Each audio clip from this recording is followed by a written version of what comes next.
সাহাবীদের ভিতরে মসজিদে ঝগড়া, সাহাবীদের ভিতরে মসজিদে ঝগড়া, মসজিদে নববীতে ঝগড়াটা কেমন? এই যে আপনাদের রাস্তার ধারে মসজিদ, সাহাবীরা যখন কাজ করতেন, কাজ না থাকলে সময় কাটাতেন মসজিদে।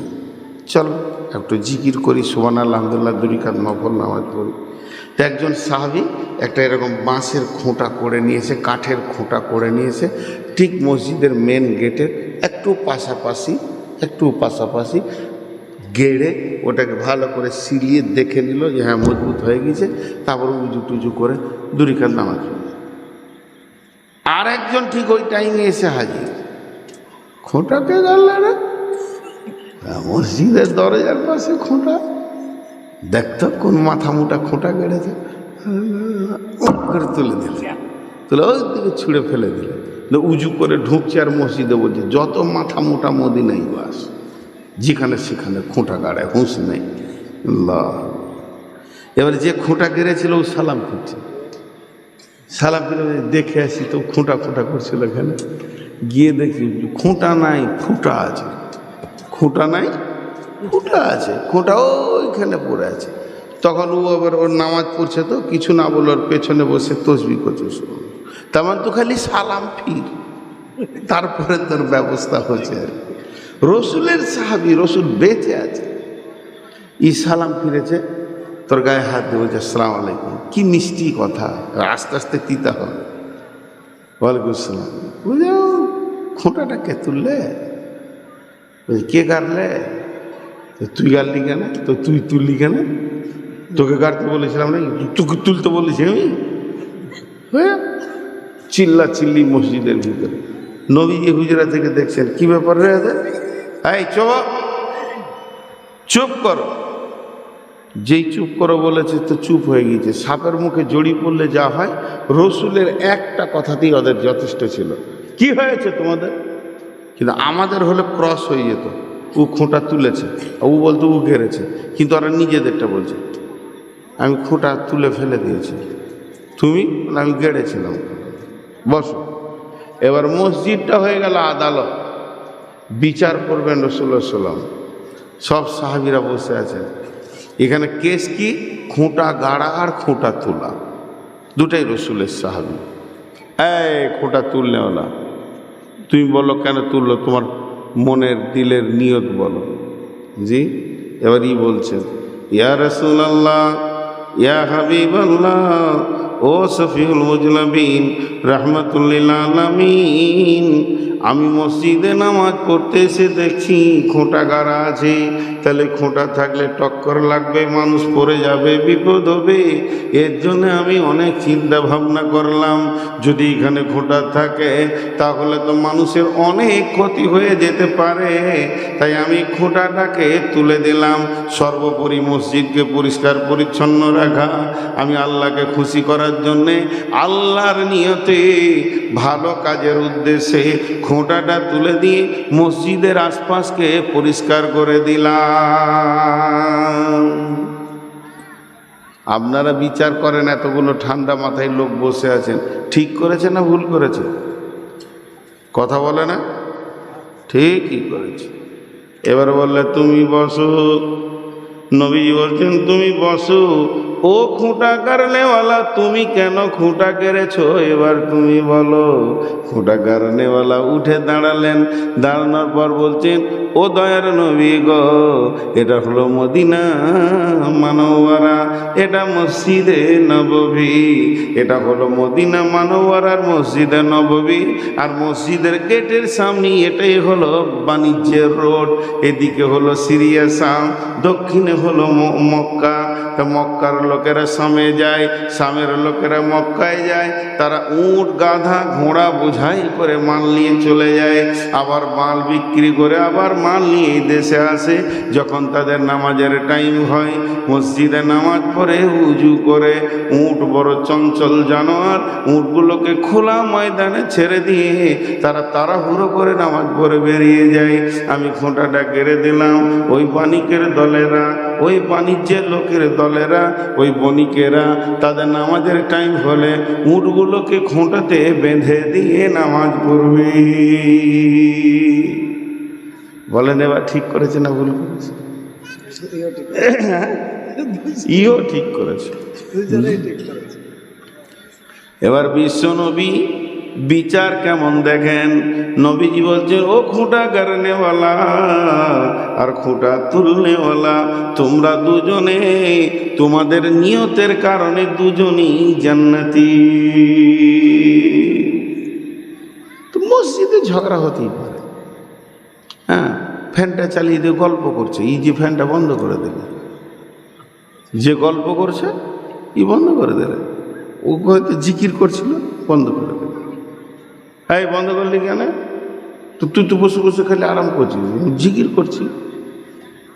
একটা ধ্যানের সঙ্গে জিকির করতে গেলে গরমে ফ্যানটা চললে অসুবিধা কী আছে? দোষ নাই। আর ও বন্ধ করছে, মসজিদে বিল বেশি হয়েছে, দোষ নেই। নিয়ত কারো ঘরের মালের না যে আমার ঘরের মাল বাড়বে, এটা নিয়ত কারণ না। এইভাবেই ঝগড়া হয়ে থাকে। তো এই ঝগড়া করে, ঝগড়া হতে পারে মসজিদে, মসজিদেই বিচার হবে, নিষ্পত্তি হবে, কিন্তু দ্বিতীয় মসজিদ বানাতে যাব না। জোরে বলেন, দ্বিতীয় মসজিদ বানাতে যাব না। এই মসজিদটাকে আল্লাহ রসুল আল্লাহ ঘৃণা করেছেন। এরপর আল্লাহ বলছেন, বিসমিল্লাহির রহমানির রহিম, ইন্নামা ইয়ামুরু মাসাজিদাল্লাহি মান আমানা বিল্লাহি ওয়াল ইয়াউমিল আখিরি ওয়া আকামাস সালাতা ওয়া আতাজ যাকাতা ওয়া লাম ইয়াখশা ইল্লাল্লাহ ফাআসা রাব্বুকা আন ইয়াকুনু মিনাল মুহতাদিন। মসজিদে যারা দান করবে, মসজিদে যারা কমিটি হবে, যার কাছে মসজিদের টাকা থাকবে, হিসাব থাকবে, এবং মসজিদের দায় দায়িত্ব ওরাই নেবে, যার ভিতরে 5টা গুণ আছে। মান আমানা বিল্লাহি ওয়াল ইয়াউমিল আখিরি ওয়া আকামাস সালাতা ওয়া আতাজ যাকাতা ওয়া লাম ইয়াখশা ইল্লাল্লাহ। যারা উঠছে কেন? উঠিয়ে না ভাই, বসেন। 12:30 ছেড়ে দেবো নাকি? হ্যাঁ, যত চলে এইটু যত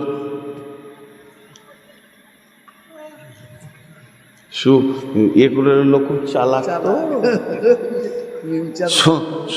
শসা চাষ করে এরা, খালি ধান। একটা পারবো না, শরীর খুব আজকে বাদই পড়ে যেত ধরে, তার থেকে তো হলো কিছু না। আচ্ছা ঠিক আছে, মানে আমি আমার বলা দেখে দিই, বাধ্যবাধকতা না, যতটুকু সম্ভব। এইখানে একটা জিনিস আমি বলবো, খুব খেয়াল করে শুনবেন, মানে খুব মনোযোগ দেন। আর বিশেষ করে একটু ছেলেরা আমাকে ভালোবাসে, খালি আমি ভালোবাসি না, ওদেরকে বকি একটু বেশি করে। আর সে নুরুজ্জামান কই, ওর পরীক্ষা না? হ্যাঁ, ওর পরীক্ষা তো কালকে পরীক্ষা না। আর উচ্চ মাধ্যমিক শেষ কবে হচ্ছে? 26 তারিখ মনে হয় নাকি? জি, এই ইলেকশনের জন্য সব আগিয়ে দিয়েছে। তো এই জায়গাটা একটা খেয়াল করি, এখানে দুটো দল রয়েছে। এইখানে একটা হচ্ছে মসজিদ কমিটি, আর একটা হচ্ছে দাতা। তো দাতাকে আগে বলে নি। আল্লাহ বলছে, হে দাতার দল, তুমি 5টা গুণে গুণান্বিত হও।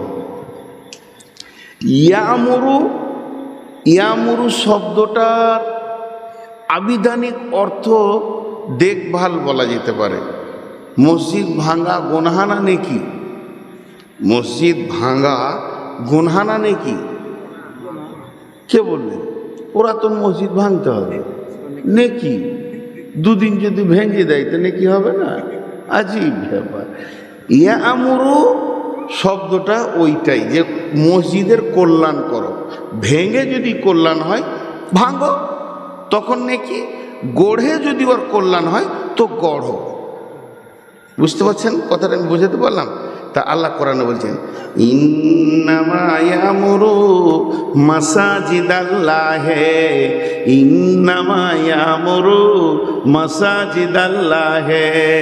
ও নারী ও পুরুষ কান করে শোনেন, ইন্নামা ইয়ামুরু মাসাজিদাল্লাহে, তোমরা মসজিদের কল্যাণের চিন্তা করো, কল্যাণ করো। ভেঙে যদি হয় তো করো, গড়ে যদি হয় তো করো। মসজিদটা উড়িয়ে দিতে হয় তো ভেঙে ফেলে দাও, আবার বানাও। তখন ভাঙতে গেলে নেকি হবে। এর জন্য আল্লাহ বলছেন, আমার মসজিদের দেখভাল করবে তোমরা। কে করবে, কে করবে, কে করবে, কে করবে? আল্লাহ গুনে বলে দিচ্ছেন, মান আমানা বিল্লাহে, যারা আল্লাহর উপরে ঈমান আছে, ওয়াল ইয়াউমিল আখিরি, যার আখিরাতে জ্ঞান আছে, ওয়া আকামাস সালাতা, যে লোকটা নামাজ পড়ে, ওয়া আতাজ যাকাতা, ধনী যদি হয় তো যাকাত দেয়, ওয়ালাম ইয়াখশা ইল্লাল্লাহ, আল্লাহ ছাড়া কাউকে ভয় করে না। এই পাঁচটা গুণ যদি থাকে তো মসজিদের দায়িত্ব নিবে। যার এই পাঁচটা গুণের একটা নাই, ও নিতে পাবে না। তাহলে প্রথম নম্বরে আল্লাহর উপরে ঈমান, প্রথম নম্বরে আল্লাহর উপরে ঈমান। আর একবার বলছি, প্রথম নম্বরে আল্লাহর উপরে ঈমান। এবার আমার দিকে তাকান, এটা হলো একটা টাকা। এই টাকাটা আপনি হাতে করে নিয়ে আসছেন মসজিদে দেওয়ার জন্যে। ওই টেবিলটা আজকে কার জন্যে পাতা হয়েছে? টেবিলটা খাওয়ার জন্যে নয়, ওই টেবিলটা নাস্তা করার জন্যে নয়, ওই টেবিলটা আরাম করার জন্যে নয়। ওই টেবিলটা আজকের জন্যে পাতা হয়েছে আল্লাহর ঘরকে নির্মাণ করার জন্যে। এবার আপনি টাকাটা দিতে আসছেন, ধীরে ধীরে ধীরে ধীরে টেবিলে যেই দিতে গেছেন, মনে করেলেন, মনে করেলেন, মনে করেলেন, আল্লাহ বলছে তুই দাঁড়িয়ে যা। এবার আপনি দাঁড়িয়ে গেলেন, হাতে টাকা আছে, নিচে টেবিল আছে। আল্লাহ বলছেন, বল তুই আমার ওপরে তোর ঈমান আছে কি? আমি বললাম, হ্যাঁ ঈমান আছে। তুই আখিরাত বিশ্বাস করিস কি? হ্যাঁ আল্লাহ, আমি আখিরাত বিশ্বাস করি। তুই নামাজ পড়িস কি? বলে হ্যাঁ পড়ি। তুই যাকাত দিস কি? বলে হ্যাঁ, আমি গরিব তো দিই না, ধনী তো দিই। আল্লাহ বলছেন, তো আমাকে ছাড়া কাউকে ভয় করবি না। টাকাটা নামিয়ে দে, তুই চলে যা। এতগুলো কেন বললেন? যদি তোর আমার উপরে বিশ্বাস থাকে, টাকাটা তুই আমাকে দিয়েছিস, এ টাকা মরবে না। পৃথিবীর মানুষের কাছে টাকা দিবি, বিশ্বাস নাই, মেরে দেবে, নিয়ে নেবে, ভেজে দেবে, ফাঁসিয়ে দেবে, ভুল করে দেবে, আমানতের খেয়ানতি করে দেবে। তুই এমন জায়গায় টাকা দিয়েছিস, 100-এ 100, 100-তে 100 তোর আমানত তোর জমা থেকে গেল। আমি আখিরাতের ওপরে বিশ্বাসের কথাটা কেন বললাম? আল্লাহ বলছেন, আমি এই জন্য বললাম, তোর এই টাকাটার হিসাব আমি আল্লাহ আখিরাতের দিনে দিব। মুখটাকে সিলিয়ে লে, মুখটাকে বন্ধ করে নে। দিয়েছিস আমার কাছে, বুঝে নিবি আমার কাছে। যদি আল্লাহর নামে দান না করে কেউ, লোক দেখানি করে, তো 3টে ক্ষতি হয়। কটা ক্ষতি হয়? কথা বলে না। তার দানটা বরবাদ যায়, আল্লাহর উপরে বিশ্বাস করে না দিলে। 2 নম্বরে সমাজে ঝগড়া লাগায় ওই লোক। আর 3 নম্বরে দিন ইসলামকে খেল তামাশা মনে করে। আওয়াল এখানে কালেকশন করছে, আর ওইখান থেকে বসে বসে ও দেখছে। ওই লোকেরা যারা আল্লাহকে বিশ্বাস করে না, আখিরাতকে বিশ্বাস করে না, আর বলতে বলতে বলতে বলতে আওয়ালের মুখ দিয়ে থুতু উড়ে ক্লান্ত হয়ে গেল। আর এতটি টাকা ও ওইখান থেকে দেখি চলে গেল। খুব মন দিয়ে শুনবে, মনোযোগ। আমি বলেছি এই জায়গাটা খুব গুরুত্বপূর্ণ। দিয়ে গায়ে এবারে ভোরবেলায় সকালে উঠে চায়ের দোকানে বসে বলছে, কালকে জালসাই ছিলি? ও যেমন মাল, ওর সাথে যে চা খায় সেও ওই রকম মাল। ওকে বলছে, কাল জালসাই ছিল? হ্যাঁ। কালেকশন কেমন হলো? হ্যাঁ, ঢেলে 6-7 লাখ। 6-7 লাখ। কমিটি সব টাকা, প্যান্ডেল, ডাইক, মাইক, ডেকোরেশন, বক্তা মিটিয়ে শেষ করে মাত্র 62,000 টাকা বেঁচেছে। ও কত বলছে? 6-7 লাখ বলছে, 10 লাখ বলছে। খালি 10 টাকা লোট। ওকে হুঁশ নাই। ও যদি আল্লাহর নামে দিত তো এই কথা আলোচনা করতো না। এরপরে ও বলছে, তো জুমার দিনে তুই বলবি টাকা কি হলো, মেরে ফেলে দিয়ে গায়ে ঝগড়া লাগিয়ে দেয়। যারা আল্লাহর নামে দেয় না তারা কি করে? গায়ে ঝগড়া লাগায় আর আল্লাহকে বেজ্জতি করে। আল্লাহকে বেজ্জতি করে না? হাজি ভাই, আমি নবগ্রামে স্টেট থেকে নেমেছি আর কমিটির ছেলে চলে গেছে আমাকে আগে আনতে মোটর সাইকেলে করে। মৌলানা মিষ্টি খান? না সুগার, নবগ্রামে মিষ্টি সুগারই হয় না, দুটা খেয়ে নিয়েছি ওর কথা শুনে। কি পাপ যে করেছি আল্লাহ। ওই যে মোটর সাইকেলে করে নিয়ে আসছে, রাস্তায় একবার বন্ধুর সঙ্গে দেখা, গাড়ি দাঁড় করিয়ে দিল। এই কোথায় চলি? বলে 5 গ্রাম। তাড়াতাড়ি আসবি, জালসা থাকতে হবে। বলে চলে আসে না, এদের মৌলানা সাহেব এলো, প্রধান বক্তা চলে এসছে, দুটো রসগোল্লা খেলে। দুটো রসগোল্লা খেলাম, একবার বলা হলো। গা ঢুকতে ঢুকতে বলছি, চাচা প্রধান বক্তা এলো, দুটো রসগোল্লা খেয়েছে। এবার কেমন লাগবে বলে? এবার কেমন লাগবে? খানিক পরে বলছে মসজিদে বিছানা রেডি হলো, দুটো রসগোল্লা খাইয়ে দিয়েছি, টেনশন নাই। যখন 4 বার বলবে তখন মনে হবে বমি করবো নাকি হয়ে না, আজকে জালসা থেকে পালাবো কোনো দিকে লুকিয়ে। হ্যাঁ, এই যে বলতে শুরু করেছে থামছে না। কিছু লোক আছে মসজিদে 50 বস্তা সিমেন্ট দিয়ে দেবে, ওর চোখ আর বন্ধ হবে না। আমি একটা মানুষ, দুটো রসগোল্লা যদি আমার লজ্জা এত লাগে, তাহলে যে লোককে বলে বেড়াই মসজিদটা কেমন হলো হবে, ভালো লাগে। আমি তো 50 বস্তা দিয়েছি। আল্লাহকে বেজ্জতি করছে।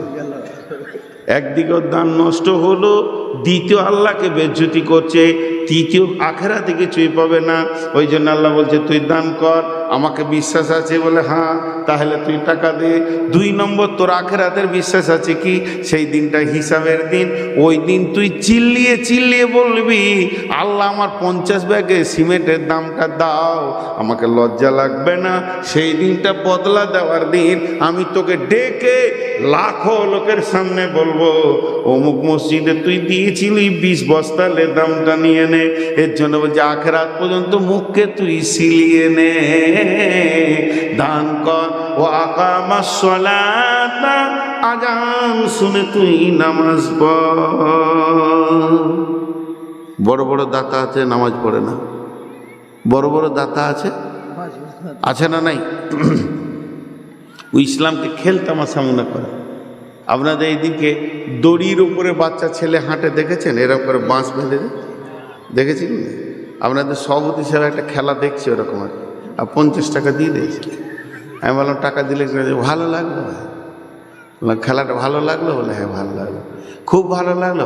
খুব ভালো। উফ, ছেলেটা কি সুন্দর গো, ভালো, কি ব্যালেন্স। বাবার মন তফসির করছে, কি ব্যালেন্স। আমি তখন বলছি তা আপনি উঠেন, ঠ্যাং ভাঙবে তো। এত ভালো যখন, তা ভালো কাজ তো আপনিও করেন। তাহলে খেল টাকা দিয়ে করানো যায়, দেখা যায়, আনন্দ পাওয়া যায়। কাজ কিন্তু সবারই জন্য ওটা খেল ছিল, বাচ্চাটার জন্য ওটা কাজ ছিল, ঠিক না বল? তো কিছু লোক আছে টাকা দিয়ে বলে মসজিদ, তোরা নামাজ পড়ে না, তুমি চলো, ঢুকবো না। আল্লাহ বলছে তোর মুখে ঝাঁটা, তো কোটি টাকা দিলেও লাভ হবে না। এর জন্য বলছো আকামা সালাতা, যদি তোমার মসজিদ হতো দরদি আছো, 2 ব্যাগে সিমেন্ট দিছো, তাহলে নিজে ঢুকো। তুমি সিমেন্ট দেওয়ার আগে নিজে ঢুকো, তোমাকে সিমেন্ট লাগবে না। আমি তো সিমেন্ট চাইনি, মাটিতে নামাজ হবে। জি, সাহাবীদের জামানায় সাজদা করেছে, কপালে কাদামাটি চলে এসছে, নামাজ আরশ পর্যন্ত পৌঁছে গেছে। আর এখন মার্বেলে মাথা ঠুকে ছাদ পার হচ্ছে না। বন্ধুরা আমার, আমাদের অবস্থাটা এরকম হয়ে গেছে। ওই জন্য আল্লাহ বলছেন ও আকামাস সালাতা ও আতা যাকাতা, ও ধনী ব্যক্তিরা তোমরা যাকাত দাও। ওয়ালাম ইয়াখশা ইল্লাল্লাহ, মসজিদ বানাবে তো আল্লাহ ছাড়া কাউকে ভয় করিও না। এবার কমিটিকে বলি, এটা হলো টাকাটা এখন কার? টেবিলে যে টাকাটা, যেটা আমার নয়, আপনার নয়, কারো নয়, দাতার নয়, কার নয়, কোনো মহিলার নয়, কোনো পুরুষের নয়, মাস্টারের নয়, ডাক্তারের নয়, মৌলানার নয়, মুফতির নয়। টাকাটার মালিক কে? দান কাকে করেছেন? টাকাটার মালিক কে? এখন আমি ওই টাকাটা এমনি করে হাত দিতে গেছি, যেহেতু আমি মসজিদের সেক্রেটারি, মসজিদের ক্যাশিয়ার, টাকাটা এবার আমার কাছে রাখবো। আল্লাহ বলছে দাঁড়া, হাত দিস না। মানা বিল্লাহি, তোর আল্লাহর ওপর ঈমান আছে কি বল? হ্যাঁ ঈমান আছে, বিশ্বাস করি। বলি ইয়াউমিল আখিরে, কিয়ামতের দিনের বিশ্বাস আছে কি বল? বলে হ্যাঁ কিয়ামতের বিশ্বাস আছে। তুই কি নামাজ পড়িস? বলে হ্যাঁ নামাজ পড়ি। তুই যাকাত দিস? বলে হ্যাঁ আমি যাকাত দিই। তুই আল্লাহকে ছাড়া কাউকে ভয় করিস না? বলে না। তাহলে টাকাটা নিয়ে যা, তোর কাছে রাখ। তাছাড়া কোনো বেঈমানের কাছে আমার টাকা থাকবে এটা নয়। পার্টির জোরে, গায়ের জোরে, ক্ষমতার জোরে, বংশের জোরে, লাঠির জোরে তুমি মসজিদের সেক্রেটারি ক্যাশিয়ার হতে পারো, কিন্তু এমন একটা দিন আসবে পিঠে চামড়া চলে যাবে, খাসি খালানো করে আল্লাহ খালাবে, উল্টা দিকে টেঙে দিয়ে চচ্চর চচ্চর করে তোমার চামড়া নামাবে। সেই দিন তোমার বুঝে আসবে যে আমি কত বড় বেঈমানি করেছিলাম। আল্লাহর ঘরে টাকা না পাক হাতে লাড়াচাড়া করেছি, যে হাতে সুদের টাকা লেড়েছি ওই হাতে আল্লাহর ঘরে পবিত্র টাকাকে নিয়ে নোংরামি করেছি। আমার মতো বেঈমান আর পৃথিবীর মাটিতে দ্বিতীয় কেউ হতে পারে না। জি, আল্লাহ বলছে খবরদার আমার টাকায় হাত দিবি না, তুই যদি নামাজ না পড়িস। আর আখেরাতের জ্ঞান আছে? বলে হ্যাঁ আছে। তাহলে টাকা নিয়ে যা, হিসাব লাগবে আখেরাতের দিন। কিন্তু লাগবে কি লাগবে না?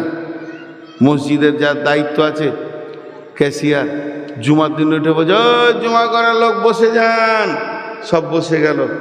এত টাকা, এত টাকা, এত টাকা, এত সালে এত তারিখে, এত তারিখে, এত তারিখে এই ব্যয়, আয় ব্যয় টোটাল মিলিয়ে দিয়ে 2023 সালের টোটাল হিসাব আপনাদেরকে শুনিয়ে দেখা গেল আর 262 টাকা আছে। জুমার লোক বলছে কত ভালো লোক গো, হ্যাঁ পাই টু পাই হিসাব সব বাহা দিতে দিতে ঘর গেল। আল্লাহ বলছে গোলাম রে, গোটা মসজিদকে বুঝিয়ে দেওয়া তোমার জন্য আসান। এই ভাউচারটা তোমার শেষ নয়, যেহেতু টাকা আমার, ঘর আমার। কিয়ামতের দিন তোমাকে আর একবার ওই ভাউচারটা আমাকে শোনাতে হবে। তুমি যখন নিজের বাড়ি বানিয়েছো, বেটার বাড়ি বানিয়েছো, বেটির বাড়ি বানিয়েছো, নিজের ঘরের কাজ করেছো, তখন তুমি সিমেন্ট আনতে গেছো কোথায়? নবগ্রামে। একদম ভ্যানওয়ালা বলছে আমি পারবো না, তো 12 বস্তা সিমেন্ট, 18 বস্তা সিমেন্টকে চাপিয়ে দিয়ে পাছায় ঠেলতে ঠেলতে তুমি এনেছো।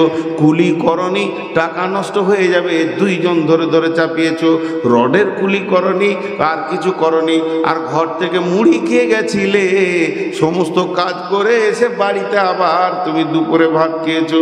আর যখন তোমাকে মসজিদের কাজে পাঠানো হচ্ছে, ভ্যান ভাড়া হলো 400 টাকা, কুলি ভাড়া 600 টাকা, টিফিন খরচ 800 টাকা, আর রাস্তার খরচ, অমুক খরচ, তসুর খরচ, আর 4 বস্তা সিমেন্টের দাম 4 1600 টাকা।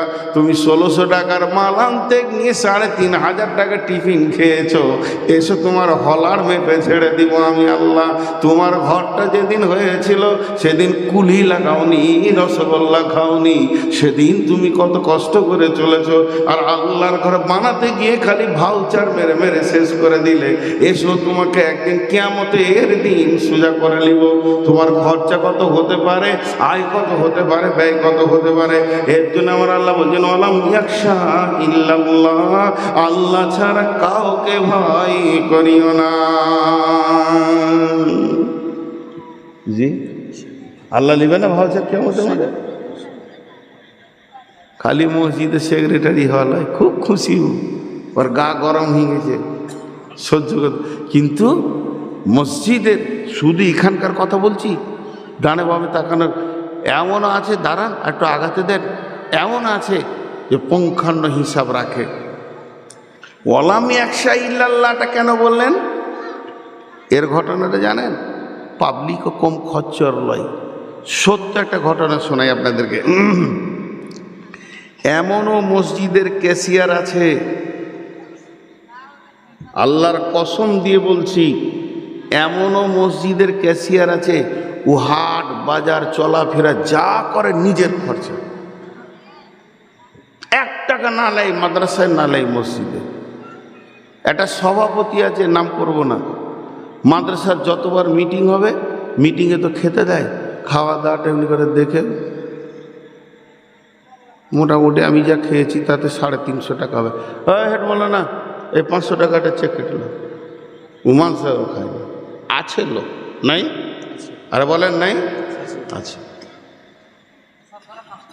শতকরা 5টা হোক, 1টা হোক, আছে আছে। বীরভূমের একটা ক্যাশিয়ার, তো ওর কাছে যখন মসজিদের হিসাব নেওয়া গেল, তো টাকাগুলো এমনি করে খুলছে, তো টাকাকে করা যেছে না, গোনা যেছে না, মানে যে টাকা ওইটাই ভরে রেখেছে। আর কোন যুগের টাকা যে রেখেছে, 2 তলা বানাবে, তো ওই টাকাকে পানি দিয়ে দিয়ে এমনি করে ছাড়াইতে হলো। আমি একটা মসজিদের দায়িত্ব নিয়েছিলাম, যেটা ভেঙে তৈরি করলাম। ওই মসজিদের ক্যাশিয়ার একটা বড় দোকানদার, বিজনেসম্যান, ওনাকে বললাম যে ভাই টাকাগুলো দেন। হ্যাঁ ভাই দিব কাল। পরের দিন আমার কাছে নিয়েছে, আজারে দিল। সে কোন যুগের টাকা, পুরাতন নোটও খুঁজে পেয়েছি, লারেনি আছে। আপনার মনে হচ্ছে শতকরা 5টা, আমার মনে হচ্ছে শতকরা 40টা আছে। আল্লাহর ঘরের টাকা যে সে লোকের হাতে আল্লাহ দেয় না, তবে বেঈমানও আছে, আপনার কথাটা অস্বীকার করার নয়। তো এবার আল্লাহ বলছে আমাকে ছাড়া কাউকে ভয় করিস না তুই। এটা কেন বললেন? কেন বললেন? কেন বললেন? আবার বলছি কেন বললেন আল্লাহ? ওলাম ইয়াখশা ইল্লাল্লাহ। হে মসজিদের সেক্রেটারি, মসজিদের সভাপতি, মসজিদের ক্যাশিয়ার, তুই আমাকে খালি ভয় কর। তার মানে উনি বলতে চাইছে তুই বিন বিন বিন বিন বিন বিন করে মনে মনে মনে মনে দেখবি 1 টাকা বেইমানি খাইনি, 1 টাকা বেইমানি লিনি, 1 টাকা কম বেশি করিনি। আমাকে যদি ভয় করে তুই চলিস, আর গাঁওয়ালা যদি বলে মেরে নিলে খেয়ে নিলে, ওদের মুখে মেরে দিবি, ও কথা কান করবি না, তোর কাছেই আমার টাকা রাখবি। জাহান্নাম তো ওদের হাতে নাই, জাহান্নাম আমার হাতে আছে। গোটা গাঁ বলুক গা, ওদের মুখে মেরে দে। তুই আমাকে খালি ঠিক রাখ যে হ্যাঁ আমি ঠিক আছি, তাহলে তোকে আর কাউকে ভয় করতে হবে না। জি, একটা জালসা হলো, 6 থেকে 7 লাখ টাকা কালেকশন হলো জালসায়। তো সেই টাকাটা একটা ক্যাশিয়ারের কাছে আছে। তুই দেখ আল্লাহর সঙ্গে মিলিয়ে ঠিক আছিস? হ্যাঁ, তা চল, আর কাউকে ভয় করিস না। এর মানে হচ্ছে ওলাম ইয়াখশা ইল্লাল্লাহ। একটা ঘটনা শোনাবো। মসজিদের এরকম কালেকশনের জালসা চলছে, মসজিদের কালেকশনের জালসা। আর যার কাছে মসজিদের টাকা থাকে, ওর বেটা উচ্চ মাধ্যমিক পরীক্ষা দিয়েছে। পরীক্ষা দিয়ে ও মাধ্যমিক দিয়েছে, তো আব্বাকে বলেছে আব্বা একটা গাড়ি কিনে দাও, হুন্ডা। তা বলেছে না, তুই উচ্চ মাধ্যমিক দিবি, সেদিন দিব। তো ধৈর্য ধরে আছে। উচ্চ মাধ্যমিক হয়েছে, আর প্যাশন প্রো গাড়ি, হিরো হুন্ডা প্যাশন প্রো, তাও বলে দিচ্ছি গাড়িটা। এখন আমার এলাকায় গাড়িটা বড় কিনবে, দাম সেই জামানার কথা বলছি 60-65 মধ্যে দাম ছিল। তো 65,000 টাকা তখন জোগাড় করা অনেক কঠিন। এবার ওর আব্বা বলছে দেখ, গাড়ি কিনতে যাওয়ার আমার সময় নেই, কালকে জালসা, আজকে মাল কিনতে হবে, এই করতে হবে, ওই করতে হবে। তো জালসার 3 দিন আগে থেকে ঘর দিকে তাকাতে পেছে না, দরাদরি। সে ক্যাশিয়ার, তো তুই রেডি হ, জালসা ইনশাআল্লাহ রবিবার হয়ে যাবে, সোমবার বাপ বেটা যে গাড়ি কিনে নিয়ে আসবো, যা তোকে গাড়ি আগে কিনে দিব। তো ছেলে মানুষ বুঝে নিলে যে আব্বা ব্যস্ত। রবিবার জালসা হয়ে গেছে, রাতে সারা রাত বসে হিসাব নিকাশ ক্যাশ নিয়ে বাড়ি চলে গেছে। সোমবার দিন সকালে বাপ বেটা গাড়ি কিনতে গেছে। গাড়িটা কিভাবে কিনছে? ওর আব্বা দিয়েছে 30,000, নানি দিয়েছে 10,000, মামারা দিয়েছে 10,000, 50,000 হলো। এক খালা দিয়েছে 5,000, 55,000 হলো। আর 10,000 কি 20,000 টাকা ধার করেছে, দিয়ে গাড়ি কিনতে গেছে। গাড়ি কিনে বাপ বেটা যে গাঁট হচ্ছে, গোটা গায়ে আলোচনা, গাড়ি কেন কিনবে না, কাল রাতেই তো টাকা নিয়ে যাবে। গাড়ি কেন কিনবে না, কাল রাতেই তো টাকা পেয়েছু। চাল্লা সাদে ওর বেটা গাড়ি চাচ্ছে রে, কিন্তু আসলে ও যে কি করে কিনেছে ও জানে, আর ওর আল্লাহ জানে। এর জন্য আল্লাহ বলছেন ওয়ালাম ইয়াখশা ইল্লাল্লাহ, আল্লাহ ছাড়া কাউকে ভয় করা যাবে না। তাহলে মসজিদ বানাবে যে, মসজিদে টাকা রাখবে যে, মসজিদে ঝাড়ু দেবে যে, মসজিদের খিদমত করবে যে, মসজিদে রং লাগাবে যে, মসজিদকে যে কোনো দিক থেকে দেখবে যে, তার 5টা গুণ থাকতে হবে। 1 নম্বর হলো আল্লাহর উপরে ঈমান, 2 নম্বর হলো আখিরাতের উপর ঈমান, 3 নম্বর হলো নামাজ পড়তে হবে, 4 নম্বর হলো যাকাত দিতে হবে, যাবে। 5 নম্বর হচ্ছে আল্লাহ ছাড়া কাউকে ভয় করা যাবে না।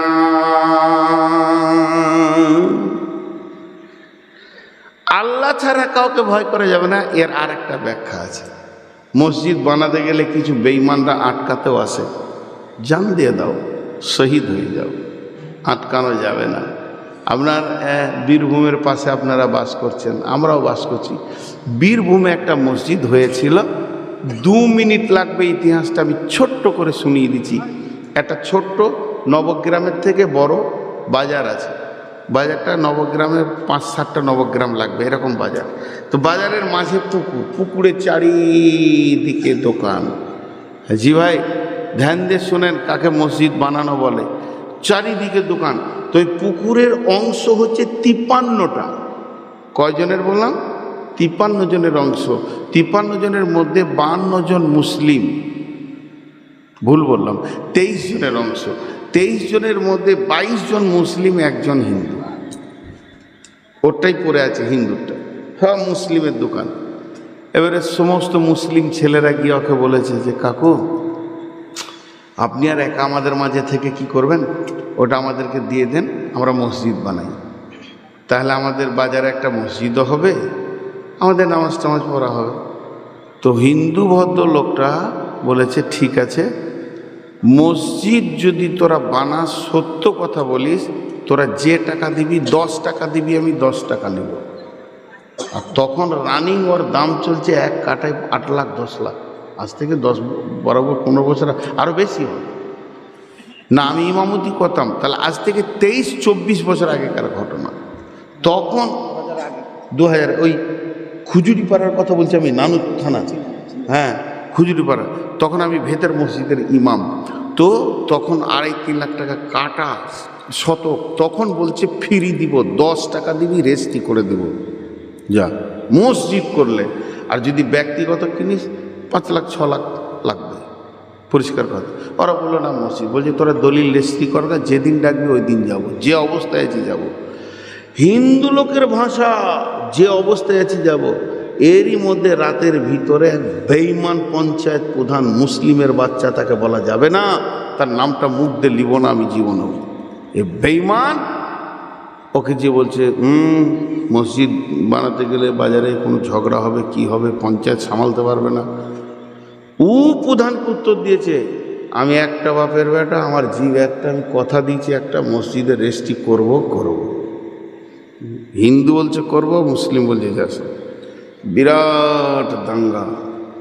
ও হিন্দু ক্লাবের ছেলেগুলোকে টাকা দেওয়ার দিয়ে মুসলমানদের পেছনে লিলিয়ে দিল। তখন সিপিএমের জামানা, তাও বলে দিচ্ছি, কেউ সিপিএম থাকলে রাগ করিয়েন না। এরপরে জোহরের নামাজ পড়ে শীতের সময় আমি মসজিদের আঙ্গিনায় চুপ করে একটা চাদর ঢাকা শুয়ে আছি। এমন সময় একটা রাজদূত গাড়ি ঢুকলো। মৌলানা, মৌলী সাহেব কী হলো? বলে জামা পরেন। হঠাৎ করে কি ব্যাপার গো? বলে আপনাকে জামা পরতে বলছি, জামা পরেন। গেঞ্জি পরেছিল, জামা পরেন, চাপেন। সেই মাঝে বসিয়ে নিল আমাকে, যে রাস্তায় বলতে বলতে এসে যে একটা আপনি ভয় করবেন না, আজকে পঞ্চায়েত ঘেরেছি, 10 থেকে 15 মিনিট কথা বলতে হবে মসজিদের ব্যাপারে। এবং হিন্দু মুসলিম সব পুরো ফিল্ড ভর্তি হয়ে আছে, চারিদিকে একটা থমথমে ভাব, কখন কে মার্ডার হবে কোনো ঠিক নাই। তবে একটা কথা বলছি, আগে আমরা মরবো, তারপর আপনি মরবেন। ছেলে মানুষ গেলাম পঞ্চায়েতে বানাতে, 10 মিনিট কথা বললাম, হিন্দুদেরকে খুব ওপরে তুললাম, আসেন মসজিদে ঢুকে যান, ঠেলে বের করে দিব না। মসজিদে ঢুকে যান, বের করে দেবো না, আপনারাই আপনাদের মন্দিরে ঢুকতে পারবেন না, ঠেলে বের করে দেবে, যে এই ঢুকতে পাবে না, ও ঢুকতে পাবে না, এই করবে, এই ছুত হবে, আমাদের ছুত নাই, আসেন উদার দিলে ভরে নিব। এর উপরে বক্তব্য রাখলাম। আর এরকম সকেট বোম নিয়ে দাঁড়িয়ে আছে 10-12 জন। বলছে মৌলানা সাহেব একটু ভয় করবেন না, আগে আমাদেরকে মরতে দেন। কথাবার্তা বলা হলো। মাগরিবের নামাজটা হাই স্কুলের ফিল্ডে হলো। সারা রাত বোম মারামারি চলছে। তখন রাত 10টা সিউড়ি থেকে আর্মি নামলো, পুলিশ নামলো, কাদা ছয়লাভ। কিন্তু এরা নিয়ত করেছে ওয়ালাম ইয়াকসা ইল্লাল্লাহ, আল্লাহ বলেছে আমার ঘর বানাতে গিয়ে তোরা কাউকে ভয় করবি না, অবশ্যই বানাতে হবে। অনেক রাত 11টা, 11:30, 12টা বাজতে চললো। তখন না যাচ্ছে একটা মন্ত্রী, তিনি রেলের কমিটিতে ছিলেন, মারা গেছেন। ডাক্তার, বোলপুরে বাড়ি, সব বলে দিলাম, খালি নামটা বলবো না। জি, হ্যাঁ হ্যাঁ। তিনি যাওয়ার পর পুলিশ ডেকে ডাকলে, কি হয়েছে রে? দাঁড়া, আমি তো শুনেছি, কলকাতায় ছিলাম। ঠিক আছে, বলো। হ্যাঁ, মুসলিম ছেলেরা কোথাও আছে, এদিকে এসো। বাজারে কটা মন্দির আছে বলে গুণে শেষ করা যাবে না। মসজিদ কটা আছে? একটাও নেই। কত দূরে মসজিদ? আমাদের 1.5 কিলোমিটারের নিচে নাই, যে মসজিদটা সবথেকে কাছে। উনি সমস্ত পুলিশদেরকে বলে, যাও, চলে যাও। এত পাওয়ার ছিল, চলে গেল। বলছে, আমি দাঁড়িয়ে আছি, তোরা মসজিদ কর। আমি দাঁড়িয়ে আছি। জি, হিন্দু, ব্যানার্জি ঘরের ছেলে। শুরু হয়ে গেল বাঁশ গাড়তে গাড়তে গাড়তে গাড়তে, চাটাই দিয়ে, বাতি দিয়ে, বাঁশ বানাতে বানাতে বানাতে বানাতে প্রথম আজান, ফজরের আজান হলো। আসসালাতু খায়রুম মিনান নাওম। বর্তমানে মসজিদটা 2 তলা হয়ে গেছে এবং মক্তব থেকে নিয়ে নামাজ 5 ওয়াক্তে লোকের জায়গা হয় না। তো আল্লাহ তাবারাক ওয়া তাআলা বলছেন, পৃথিবীর মাটিতে মসজিদ বানাবি, কলিজাটা দিয়ে দে, প্রয়োজন হলে কলিজাটা নিয়ে নে। ওয়ালাম ইয়াখশা ইল্লাল্লাহ, আল্লাহ ছাড়া তোরা কাউকে ভয় করবি না। কিন্তু আজকে একটা মসজিদ আমাদের কাছ থেকে চলে গেল। আরও কিছু টার্গেট করেছে। কিন্তু দুঃখের বিষয় কোনটা জানেন? এখান থেকে 3000 কিলোমিটার দূরে মসজিদ চলে গেল। যা 3 কোটি কিলোমিটার দূরে গেলেও কলিজাতে লাগবে, লেগেছে। কিন্তু বাড়ির পাশে মসজিদটা কেউ ঢুকেছে? এখনো কেউ ঢুকেছে? বলেন একবার এই কথাটা উত্তর দেন। 10 হাত দূরে আপনার যে বাড়ির পাশে মসজিদ, সেটা এখনো ঢুকেনি। ভাই, ওই জিদে যদি সমস্ত মুসলমান একসঙ্গে মসজিদ ঢুকে যেত, তা ইনশাআল্লাহ ও মসজিদ ফেরত চলে আসতো। কোরআন আছে, ওয়াদাল্লাহুল্লাযীনা আমানু মিনকুম ওয়া আমিলুস সালিহাতি লা ইয়াস্তাকলিফান্নাহুম ফিল আরদি কামাস্তাকলাফাল্লাযীনা মিন ক্বাবলিকুম। ভাইয়া, আপনাদের কাছে প্রায় 5 মিনিট কম 2 ঘন্টা বকে দিয়েছি। 5 মিনিট কম, 55তে শুরু করেছি। তো এখন আমি আপনাদের কাছে আর লম্বা চওড়া কিছু বলবো না। যদি মসজিদকে কেউ ভালোবাসে, 3টে হাদিসের টুকরো খালি আপনাদেরকে বলছি। হাতগুলো ধরছি, টাকা আপনার পকেটে আছে, আমি চাইবো মন গেলে দেবেন, না মন গেলে আমি জোর করে নিব না, আপনার গর্দন ধরে আমি নিব না। কিন্তু খালি হাদিসের টুকরো 3টে শুনে নেন। বিশ্বনবী বলছেন, কারো দিলটা যদি মসজিদে পড়ে থাকে, ওরা জুলুন কালবহু মুআল্লাকুন ফিল মাসাজিদে, তা সেই লোকটা কি হবে? কঠিন কিয়ামতের দিনে রহমতের ছায়াতে জায়গা পাবে।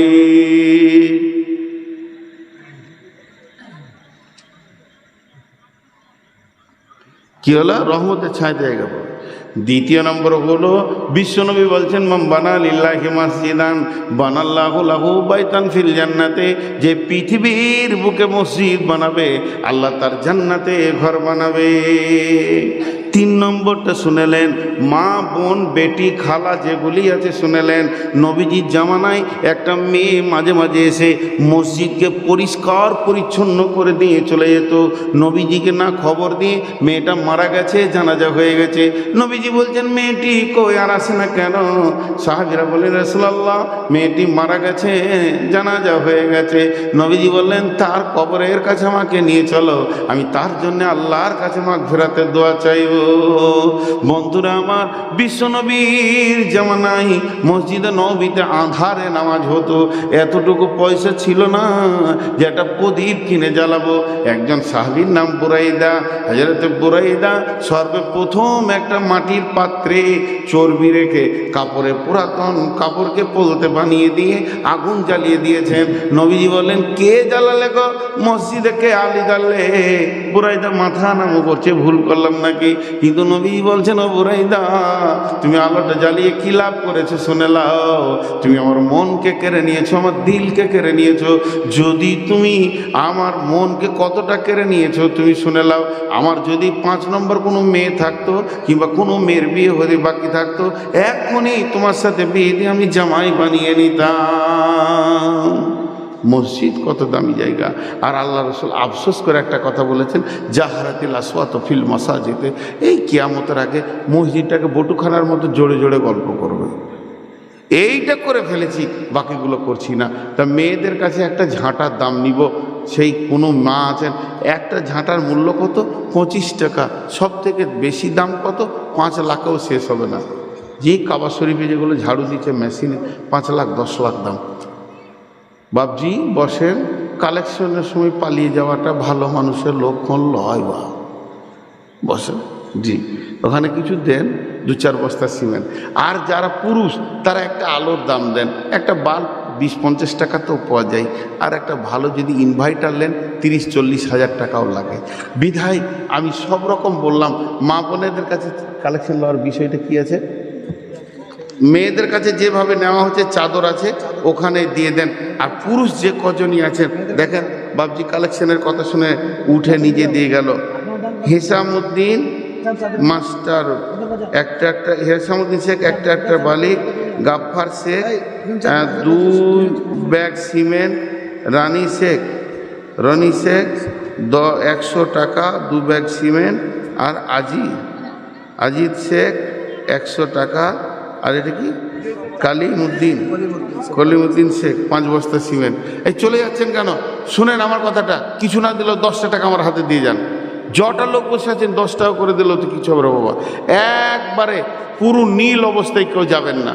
আমি শেষ টাকাটা চাইছি, 10 টাকা না হয় 1 টাকাটা দিয়ে ওই টেবিলে যান। আল্লাহর রাস্তে, আল্লাহর জন্যে চাইছি আপনাদের কাছে। জি ভাই, বায়না আজকের মতো শেষ। এখন 2 মিনিট কালেকশন করব। কেউ আছেন 2-5 বস্তা সিমেন্ট দেনেওয়ালা? মসজিদের 2 তলার কাজ শুরু হবে। বানা যে যা পারবেন দেন, যে